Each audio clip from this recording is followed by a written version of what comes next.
حضرت عائشہ رضی اللہ تعالی عنہا فرماتی ہیں کہ میں نے کوئی آدمی ایسا نہیں دیکھا جو بات چیت میں اور اٹھنے بیٹھنے میں حضرت فاطمہ رضی اللہ عنہا سے زیادہ حضور صلی اللہ علیہ وسلم سے مشابہ ہو۔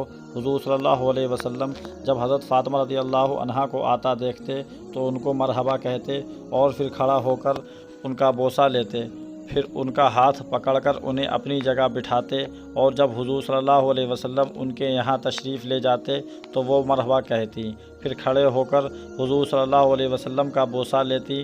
مرض الوفات میں وہ حضور صلی اللہ علیہ وسلم کی خدمت میں آئیں تو حضور صلی اللہ علیہ وسلم نے انہیں مرحبا کہا اور ان کا بوسہ لیا، اور پھر چپکے سے ان سے کچھ بات کی جس پر وہ رونے لگیں۔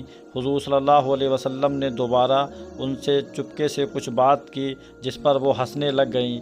میں نے عورتوں سے کہا، میں تو سمجھتی تھی کہ یعنی حضرت فاطمہ رضی اللہ عنہا کو عام عورتوں سے بہتر زیادہ فضیلت حاصل ہے، لیکن یہ بھی ایک عام عورت ہی نکلی۔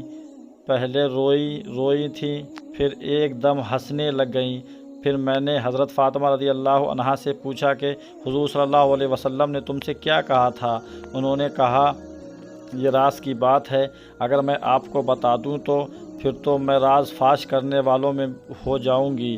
جب حضور صلی اللہ علیہ وسلم کا انتقال ہو گیا تب حضرت فاطمہ رضی اللہ تعالی عنہا فرماتی ہیں کہ حضور صلی اللہ علیہ وسلم نے مجھ سے چپکے سے پہلے کہا تھا کہ میرا انتقال ہونے والا ہے، اس پر میں رونے لگ گئی تھی۔ اس کے بعد پھر چپکے سے فرمایا تھا کہ تم میرے خاندان میں سب سے پہلے مجھ سے آ ملو گی۔ اس سے مجھے بہت خوشی ہوئی اور یہ بات مجھے بہت اچھی لگی، اس پر میں ہنسنے لگ گئی۔ سبحان اللہ۔